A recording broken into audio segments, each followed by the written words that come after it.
تقسیم کے بعد جو دردناک داستانیں سننے میں آئیں ان میں بوٹا سنگھ کی روداد بھی ناقابل فراموش ہے۔ جلندھر کے ایک کسان بوٹا سنگھ نے زینب کو بلوائیوں سے 1500 روپے میں خرید کر اس کی جان بچائی تھی۔ اس کے بعد اس نے سکھوں کے رسم و رواج کے مطابق باقاعدہ اس سے شادی کر کے اپنی بیعتہ بیوی بنا کر رکھ لیا تھا۔ شادی کے 11 مہینے کے بعد زینب ایک لڑکی کی ماں بنی۔ بوٹا سنگھ نے اس کا نام تنویر رکھا۔ چند سالوں کے بعد بوٹا سنگھ کے رشتہ داروں نے ان افسران کو اطلاع دی جو فسادات کے زمانے میں اغوا کی ہوئی لڑکیوں اور عورتوں کی تلاش میں تھے۔ وجہ یہ تھی کہ بوٹا سنگھ کے شادی کرنے سے اس کے رشتہ دار اس کی جائیداد کے وارث بننے سے محروم ہو گئے تھے۔ زینب کو بوٹا سنگھ سے چھین لیا گیا اور پاکستان میں اس کے رشتہ داروں کی تلاش شروع ہوئی۔ عارضی طور پر زینب کو ایک کیمپ میں رکھا گیا۔ بوٹا سنگھ کی تو دنیا ہی اجڑ گئی۔ وہ فوراً دلی چلا گیا۔ اس کے بعد اس نے وہ کام کیا جو کسی سکھ کے لیے انتہائی مشکل ہو سکتا ہے۔ اس نے اپنے لمبے بال کٹوا دیے، جامع مسجد جا کر اسلام قبول کر لیا۔ اس کا نیا نام جمیل احمد رکھا گیا۔ اس تبدیلی کے بعد بوٹا سنگھ پاکستان ہائی کمیشن پہنچا اور اپنی بیوی کی واپسی کا مطالبہ کرنے لگا، لیکن اس کا یہ مطالبہ نامنظور کر دیا گیا کیونکہ دونوں ملک معاہدے کی اس شرط کی سختی سے پابندی کر رہے تھے کہ اغوا شدہ عورت خواہ کسی مذہب کے آدمی کے پاس سے برآمد ہو اور وہاں وہ خواہ کسی حیثیت سے رہ رہی ہو، اسے فوراً کیمپ پہنچا دیا جائے گا۔ جب اس عورت کے خاندان کا پتہ چل جائے تو اسے واپس بھیج دیا جائے گا۔ 6 مہینے تک بوٹا سنگھ روز اپنی بیوی سے ملنے کیمپ جاتا تھا۔ آخر وہ دن آ ہی گیا جب زینب کے رشتہ داروں کا پاکستان میں پتہ چل گیا۔ رخصت ہوتے وقت بوٹا سنگھ اور زینب ایک دوسرے سے رو رو کر ملے۔ زینب نے قسم کھائی کہ وہ اپنے شوہر اور بچی کے ساتھ رہنے کے لیے بہت جلد واپس آئے گی۔ بوٹا سنگھ نے ایک مسلمان کی حیثیت سے پاکستان ہجرت کرنے کی اجازت مانگی۔ اس کی درخواست نامنظور کر دی گئی۔ اس نے ویزا مانگا جو اسے نہیں ملا۔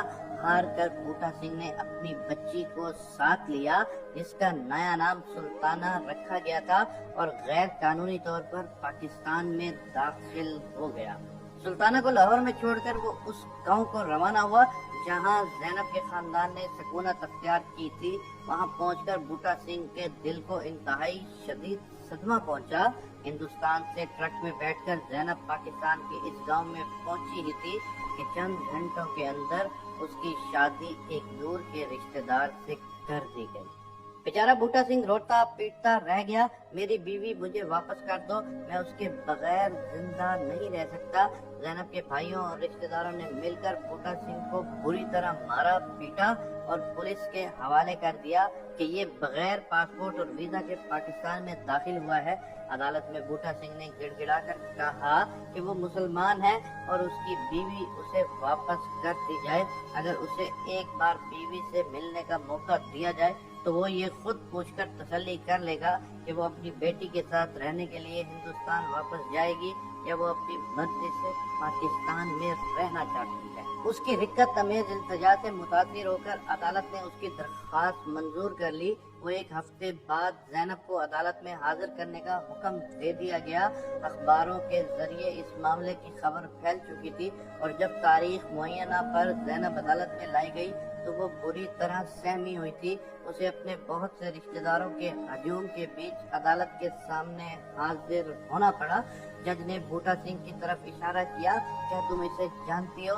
زینب نے کانپتی ہوئی آواز میں جواب دیا، ہاں یہ بوٹا سنگھ ہے، میرا پہلا شوہر۔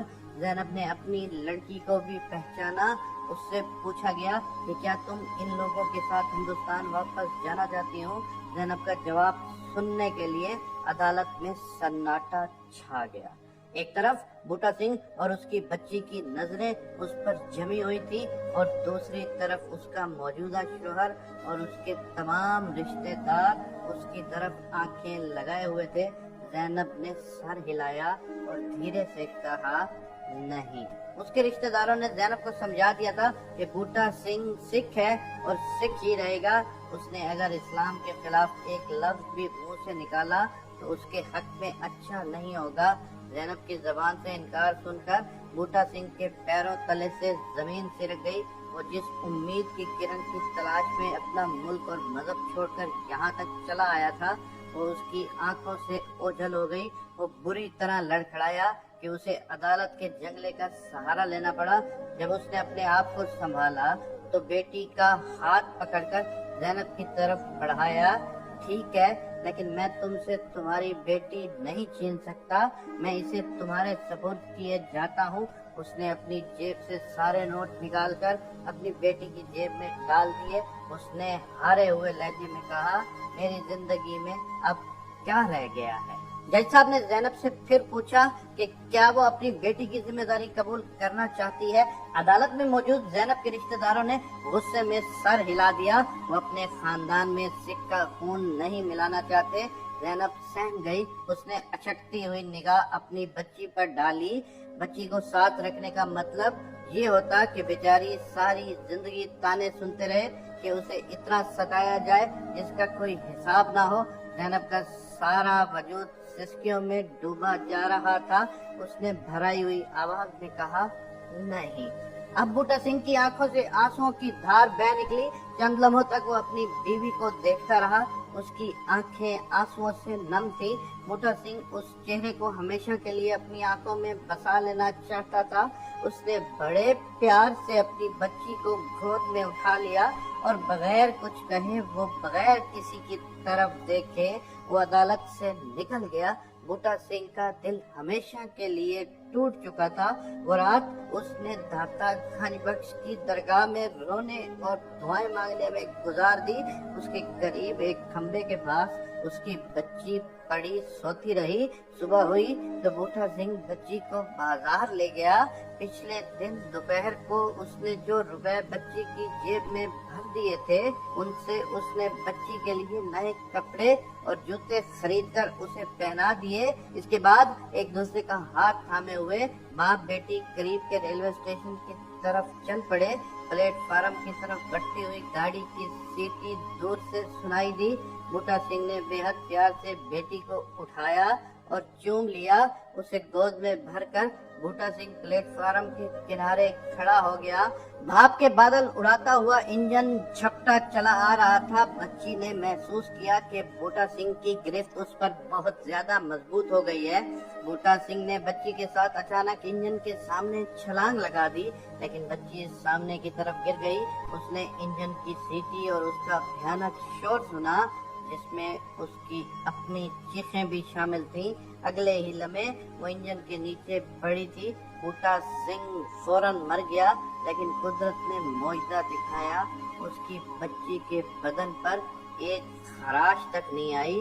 उसकी खून से लथपथ लाश से पुलिस को वो अलविदाई खत मिला जो उसने अपनी बीवी के नाम लिखा था, जिसने उसे ठुकरा दिया था।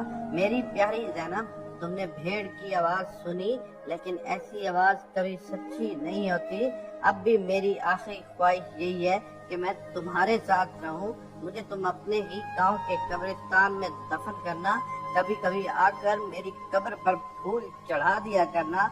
बूटा सिंह की अलमनाक मौत की खबर जल्दी पूरे लाहौर में आग की तरह फैल गई। हजारों मुसलमान उसके जनाजे के साथ जैनब के गांव आए, मगर वहां उसके रिश्तेदारों ने मैयत को दफन नहीं होने दिया। इंतजामी अफसरों ने हिदायत की कि झगड़ा फसाद करने की बजाय बूटा सिंह को लाहौर में ही दफन कर दें। उसे लाहौर में मियामी साहब के कब्रिस्तान में सबुर्दे खाक कर दिया गया। लाहौर में उसकी कब्र पर लोगों ने इतने फूल चढ़ाए कि फूलों के पहाड़ बन गए। बूटा सिंह को इतनी ज्यादा इज्जत मिलना जैनब के खानदान वालों को गवारा नहीं हुआ। उन्होंने एक गिरोह लाहौर भेजा, जिसने बूटा सिंह की कब्र को न सिर्फ तोड़ा फोड़ा बल्कि उसे नापाक भी कर दिया। इस वैश्याना हरकत से सारे लाहौर के लोग सन्नाटे में आ गए।